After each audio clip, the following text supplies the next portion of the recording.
for a conversation about arts, creativity, and of course, your new book that is out called what is it called again? Cries from Quarantine, poems about love. Cries from Quarantine. God, that was truly a Freudian slip there. Welcome. I'd like to thank you for coming on and joining me today. Start out, you are a very creative sister. I mean, you've done quite a bit from the arts, you've done commercials, had opportunities to be in film, theater, you write. Tell me what Dana does not do when it comes to the creative sciences. Whew. I'm not much of a designer. Okay.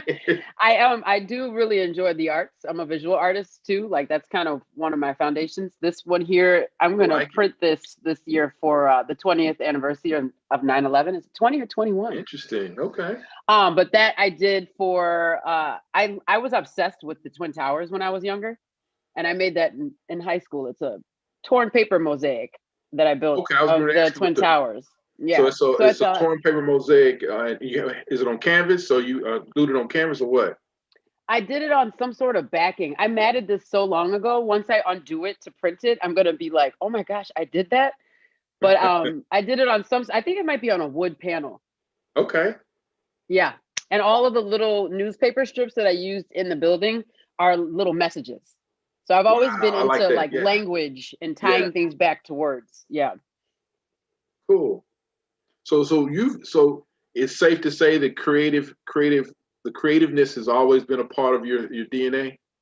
Always been a part of my DNA. It's in my family. I come from a very creative family. Like my mom's side owned a dance studio in Harlem. I was around African dance, tap, acrobats, ballet. I got into dance. That was my first real like entree into arts. And then I discovered visual arts and whatever else I wanted to touch. My parents always supported my creativity. I'm very, very blessed to be one of those kids that was able to pick things up and put them right back down if I didn't feel like doing it anymore. Cool. So for the person who would not know you, how would you define your brand, Dana My Anderson Green? brand. Hmm. My brand as an artist, I would say, is a very holistic brand. I like to consider myself a whole artist. My art isn't about just tangible or what I'm going to get paid if I'm booked for something. My art comes from a place of necessity. I have to express myself. So, Okay. when it comes to it's really part of my wellness. So, as someone who's also like a health and fitness aficionado, it ties back into doing the things that make you happy, what makes you feel fully self-expressed, what feeds you and motivates your spirit. That's what my brand is about. And creativity and the art that I put out is really just a center. It's my center. It just comes out. That's why in the middle of the night, like we were talking about, I'll just wake up and be like, I have a poem. Okay, back to bed now. That was waking me up. So so you kind of alluded to it. What feeds you? What inspires you? Where do you draw Other your art. energy from? I draw my energy from other art. I have a lot of artistic friends. This is a Okay. print Okay. by Steve Bravo, a local Chicago artist. Oh, I like that. Um, the cover of my book, Cries From Yes. Quarantine, I really got the title. It came to me, and like the collection itself really solidified itself. Like when I saw that painting on Instagram, I have a friend who's a producer, director. He writes too, and I use him for editorial for my agency brand stuff. And when he posted that, I was like, "Oh, look at this painting!" I clicked like, and then I read the caption. I'm like, I saw the signature on it. I said, "He did this." And I noticed all these people in quarantine found other little gifts, and I was inspired by that. So I was inspired by another artist to collect my poems under that theme of Cries from Quarantine. Okay. So let's talk about that. I have my idea from the title. So tell me what inspired you to come up with this title, Cries from Quarantine. That painting is about this woman who we don't see her eyes, but her lips are very full and pronounced. And to me, that suggested that this is a time for looking inward and finding self-reflection as a tool and a way to heal and to grow. What else did we have to do last year? We were sitting still. And if you did not use that time to grow or even just clean house and release things, I think that now we're into the space of we're going to open back up, and those folks are kind of left behind. So Cries from Quarantine is not just, I think it kind of sounds sad in some way, but cries are also my way of saying like self-expression. Like it's got to get out. These cries from quarantine, these poems about love, everything is love. Everything is love. Every step and phase of your growth and healing is rooted in love. You have to find a way to accept all your good and bad parts that you find when you shut everything off and sit still. You may not like everything about yourself, but that's a necessary step in forward progress and healing. So that whole release is what brought me to a place of the why love, the unconditional love, Yes. that angry love. There is a thin line between love and hate. They're really not the opposite. And then self-love. And once you are really digging into your own self-love and self-acceptance, everything else comes naturally. You attract more things, you vibrate higher, you really can live in your purpose and have more abundance if you're just willing to accept what is and release what shouldn't be. Cool. Now you kind of touched on the different loves. You actually kind of bracketed your book, capsulized it in a way you broke it down. Is that pretty accurate that you broke it down in different forms of love throughout your poem book? Yes, I did. And I think that I didn't write any of them with that intention, but as I was looking at the collection holistically and finding that theme, I said, oh, wow, these were kind of steps in my journey. And I really was just looking to make love, like you said, like in these capsules so folks could digest it. I never have sat and read a poetry book end to end, but maybe you want to go dabble in a little bit of unconditional love today. Or maybe you're like, I'm mad. I don't like what he did to me. And you want to go dig into the angry love chapter. So I thought that might be a fun way to just, like you said, kind of bracket it up. That's cool. So these were poems over the years, or that you just kind of went back and looked through all your notes and poems and found the ones that really touched on love, or how did you come about with compiling the book? The first poem I wrote that's in this book, I had probably written a couple of years ago. I was in a studio with my friend, and he's a songwriter, and he was like, write me a melody. And I was like, I don't even know what that is. I said, I'll write you a poem. And it dawned on me that day, and then fast forward later, that I was like, you used to write poetry all the time. And I had a book of poems in my closet, and I had love letters I'd saved from an old boyfriend. And I was like, you clearly like this. So I just kept writing to kind of like deal with feelings I was having for a relationship I was in, and a couple of losses that I had. I lost my godfather before quarantine, lost his wife in quarantine. Oh, wow. And so I kind of wrote about like grief, family love, that kind of stuff started becoming, like you said, if you kind of focus on something, it's going to become more and more prevalent. So I started being like you. I kept that journal or my phone near the bed so that when it struck, I had it. And then I kind of just crafted them and tied it up in a bow once I decided what the theme of the book would be. Right. So who's the book for? How does this book depict you as a Black woman? Ooh. I would say something I discovered about myself in doing all of this self-reflection was that I've been told this before, like about softening up. And as an actor, I hear that a lot about like, find your vulnerability. And sometimes hearing those things from other people, especially in a casting, you're like, oh, screw you. You're lucky I came in here with the words memorized. But it is something to really dig into with finding your own softness. There's so much strength in your softness. And as Black women, we deal with so much. We carry so much. Look at us last year. We saved an election, you know? Yeah.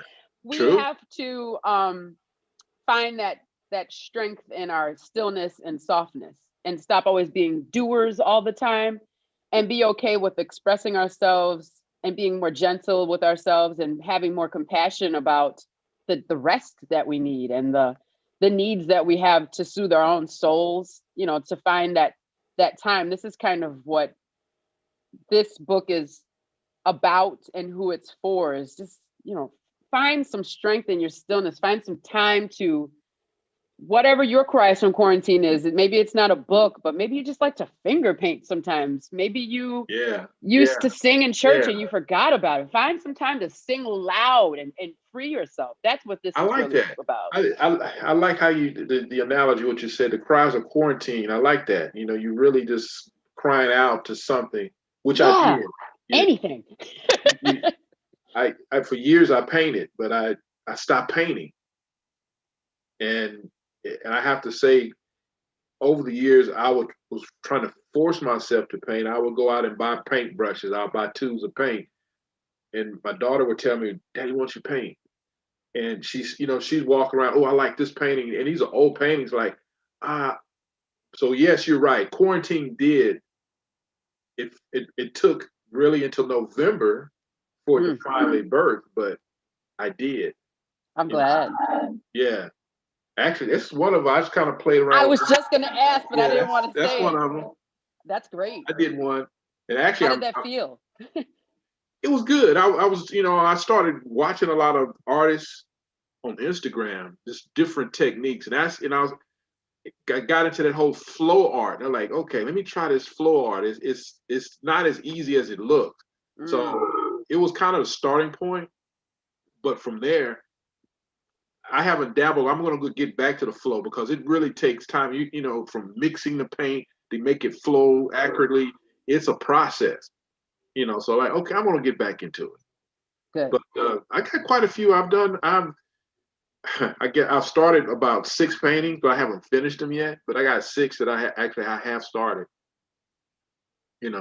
So yes, your cries. I think that we've heard so many people in quarantine who have mentally just spazzed out. Versus like you say, find the peace. Because one person had mentioned to me probably in July of last year, you always, hey, how you doing? I'm doing great, I'm fine. But no, she said, no, how is your spirit? Yes. I'm like, wow, that's deep. Right? Yeah. Because you can do fine, but how are you being? How are you feeling? Right. Well, my spirit is great. And between you and I, COVID didn't really mentally affect me. What affected me was George Floyd. That probably more than anything, I had to pray hard because, like, if a white person came in front of me today, I don't know what I was going to do. Yeah. I mean, it was to that point. That's how much it really got into the spirit. I found that very traumatizing. Yeah. Like collectively. Yes. So with things, when we see trauma like that, how does trauma bring out your artistic creativity? Does from George Floyd, from what happened with Breonna Taylor? We keep seeing it over and over, and then we got the shootings in Boulder this week and Atlanta last week with the Asian American. Does that spark creativity for you in any way?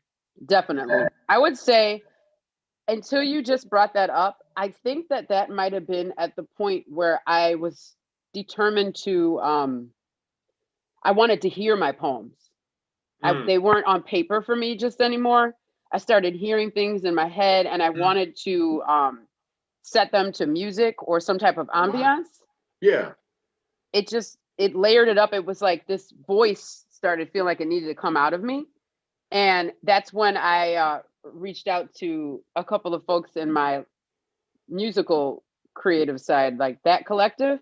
And we talked about taking this and doing some sort of spoken word album, which what didn't really happen until the end of the year.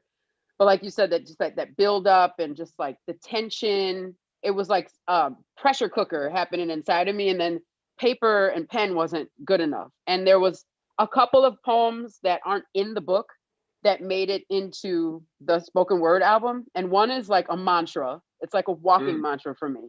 And I say like sunlight on my face, feeling God's grace. You say that I'm lucky. I say blessed because I got faith. Like I have to keep myself going because if I let the distraction of the news and all of the conflict, I might, like you said, cuss somebody out on the street for looking at me the wrong way. And the other one is like a wrap up of all of these things that happened in 2020 for me and for the world. And the underscore of like the swell of it towards the end is a chant, and it's the conflict between Blue Lives Matter, Black Lives Matter. It's like tribal beat, like it's just everything that up and down happened for me, and I think a lot of people will find themselves in it. It's called 2020 Story because it's just like we couldn't have imagined a year like last year. It wasn't like the pandemic, yeah, COVID, okay, fine. I got to stay in the house. I'm okay with that. But when all of that conflict started swelling on the ground, and here we were again fighting for these things. Woo! It's like it started in May. You figured in May, June, July, every month it was something. And, you know, it's like a roller coaster. And you say, okay, we made it through this. It's getting ready to die down. And then all of a sudden, the ride started again. Yep. Here we are in 2021. So, okay, 2021 is going to be okay. And we started out this year going crazy.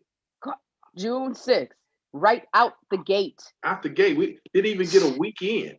No, we didn't make it 7 days without that craziness and just the level of conflict that we've witnessed. It's hard not to get drawn into it.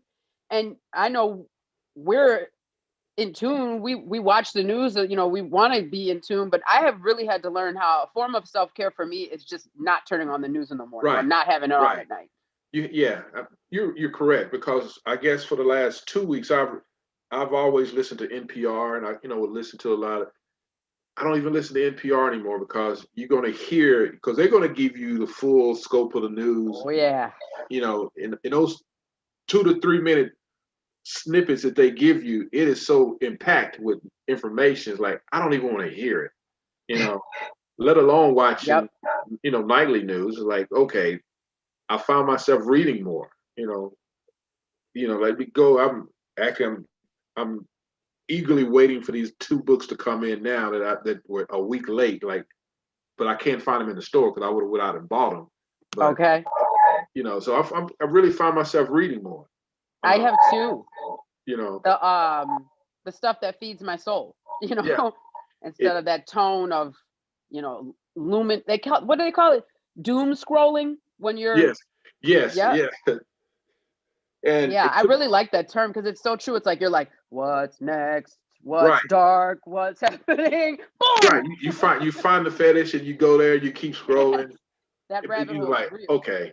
And to the point, I don't even want to read any. I don't need any self-help books. Give me a novel or something that'll take me away in a different way. Yeah. That's where I've been finding myself over the last couple of months. Bevy's book dropped on January 12th, which was perfect timing. Yeah. Because she's so witty and charming, and it's very real and it's so authentic. And I started reading it really fast, and then I slowed down because I was like, I'm going to read this in little bits over the next couple of months. Yeah, just so I can have something light to reach to, because she does touch on, it is in its own way like a little bit of a self-help book, but it's not like you said, that heavy, like, workshop this, do this way, or you're not good enough if you don't do this. It's just fun. You can go down her memory lane a little bit. So I think I probably only have like 30 pages left, but I'm like 5 a night. Yeah. 5 pages, get a little laugh in, put it back.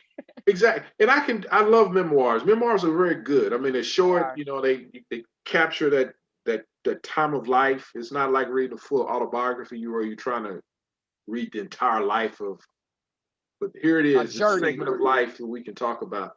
And yes, I've between novels and memoirs, those have been my go-tos to at least I get to know a little bit more about the artist or the person, just to kind of live things that precariously that I know about you from afar, but now you've drawn me into your little space, these 100, 200 pages. You know, Definitely. tell me, I started out saying that you're a sister with superpowers. So if you had any superpowers, what would they be? What would Well, be Dana's superpower? I feel like my blackness is a superpower, Oh, but yeah, that's one. if I was going to have an action hero, so to speak, type of superpower, I'm wondering what kind of character would I want to be. I like to know things and see things. You know, as humans, we have to discover. Discovery is a part. So if I could accelerate that in order to cruise through certain situations, or just know that something or someone is off or on, and that's the way to go, I would say some sort of like, intuition on steroids would be the superpower that I'd like to hold. Okay. I'll let you have that answer, but now there is a superpower that's already innate inside of Dana right now. What is that superpower? Oh, the existing superpower. Yes, I It like it that. I is. like that one. But you have a superpower. Oh yeah, for sure. I think one of the superpowers I have is in language. I have Okay. a ability to make people feel or express what I feel and paint pictures with words that I didn't realize until I really dove into this project that I own. You know, I I really do enjoy my own writing. I go back and look at old journal entries and I'm like, Wow, I wow, wrote that. yeah. Even some little, prose I write or poems and little thing. I was by the ocean and I found an old poem the other day that I wrote and I was like, wow. So words and language, being a wordsmith is definitely a superpower I have, because I think on the other side of that, not having the ability to express yourself, which is very real for a lot of people. They don't have great communication skills. They're not self-expressed. That's been stifled for them. I am very blessed to have had a family that poured into my self-expression. And Yes, here I am now where I'm like, I'm stuck in the house. I'm gonna make a book. Oh yeah, I'm gonna make an album too. Words. I Words are like that. magic. Hmm. Yeah, you have your. Can you read a couple of lines from one of your poems? Sure. Some of them I know off the top of my head. One of my Which favorite one is poems, which? What's the first one that came to the top of your head when you said that? Rose Quartz. Okay, let's hear it. It goes like this. I want to wash your pain away, heal those wounds with love, wipe away your tears, send you light from above. I want to be the one with whom you share your fears. I'll tell you you were brave all those complicated years. Give you laughter where there is tension, give you praise where there's been no mention, hand you intimacy with no intention. I'll let you be your own invention. We could have a beautiful life of our design, me and you, in our own time. More love, more patience, walk to our own cadence. When we are healed and whole, our love will be unstoppable. Wow, Isn't I that got nice? that's beautiful. I got Thank you. three. I saw three different people. First, it sounded like mom. Then you got halfway through, like, no, that's not mama. Then it sounded like, okay, this is your mate. But then the third, at the end, it comes like, okay, this is your spirit. So that encompassed all of it. Is really how you received it. But I heard all three voices. Mhm. You received that very well. That is from the chapter Unconditional Love. And that is what Yeah. unconditional love is like. When you really reach a place with yourself Yes. or others where the love is Yeah. unconditional, all those lines get blurred. You know, Exactly. Exactly. everything isn't, I do this for you, therefore you give me that. It's not that anymore. And you want to have an intimate relationship with yourself. Intimacy isn't just sex, and you Right. want to have an intimate relationship with your parents and your ancestors. Like all of that ties right into what you were saying.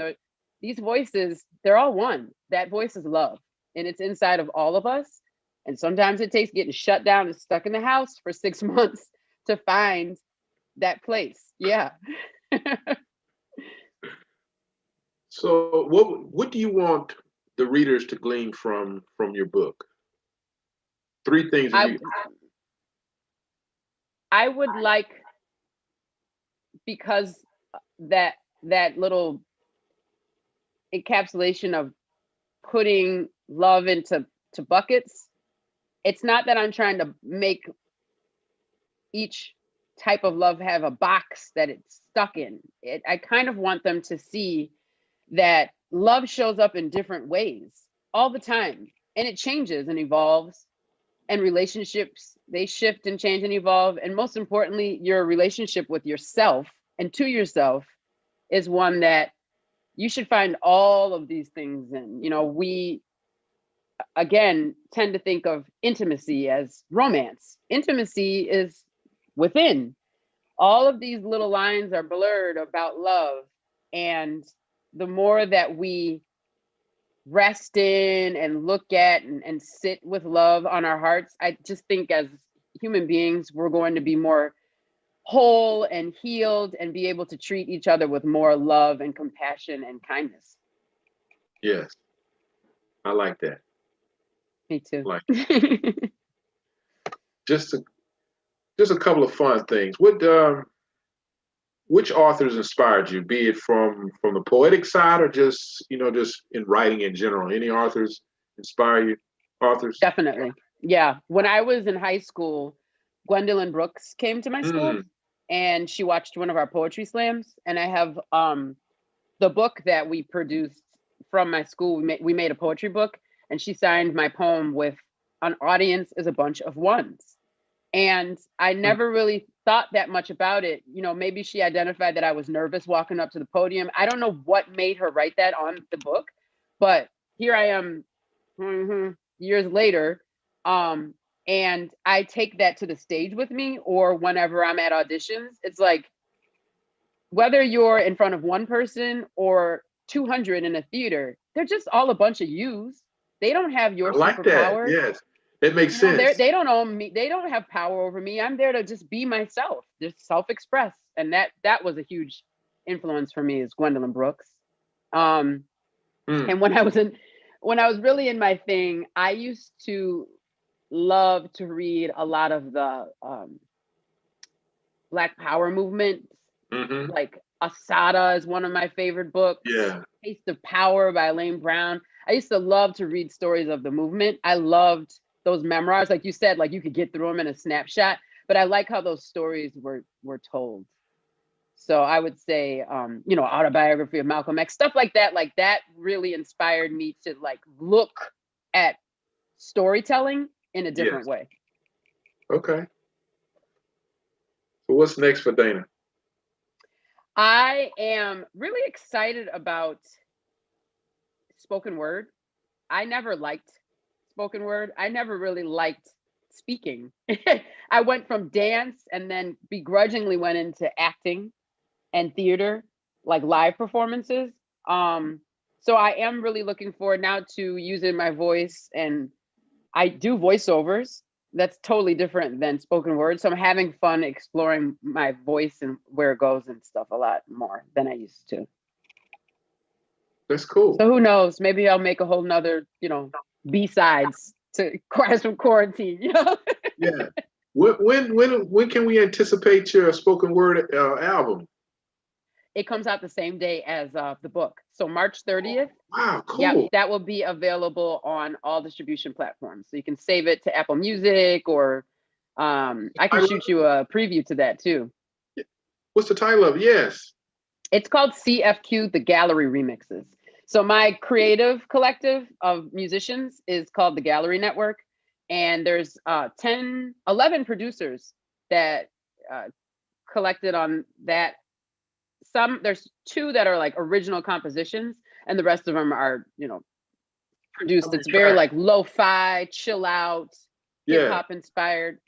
Rose Quartz is on there, and it's got like a vibe. Cool. Yeah. I really like to hear what music you got behind that one. Yeah. Yes. How many tracks? There's 12. 10 of them come from the book, and 2 were those bonus tracks that I was like, I can't get it out of my head. I gotta just, I gotta speak it. Gotta put it out. Yeah. Yep. Cool. I thank you very much Thank you. for your time. As we talk and think, as we go through this recording, I'm really thinking I want to really air this in its entirety on across our platform as well as the written part. So give everyone your social media. How can they follow you, to get in touch with you? Well, the project itself, all of this self-love movement I'm creating around the Cries From Quarantine book, the website is criesfromquarantine.com. And I personally use the handle across all platforms. They call me DNA. My name is Dana Nicole Anderson. And we have a social handle on Instagram for Cries From Quarantine, just at Cries From Quarantine. I'll start putting more of my poetry up there, and we'll put some more content. And I have a video for one of the tracks from the album that I dropped. So start looking for stuff on YouTube at They Call Me DNA. This is going to be fun. I'm here for the ride. So please join me. I appreciate you, Dana. I appreciate you too. This is great. Continue being creative. Don't let nothing stop you from being creative, be it from the spoken word to visual art. Just let it all flow. Thank you. You too. Keep painting.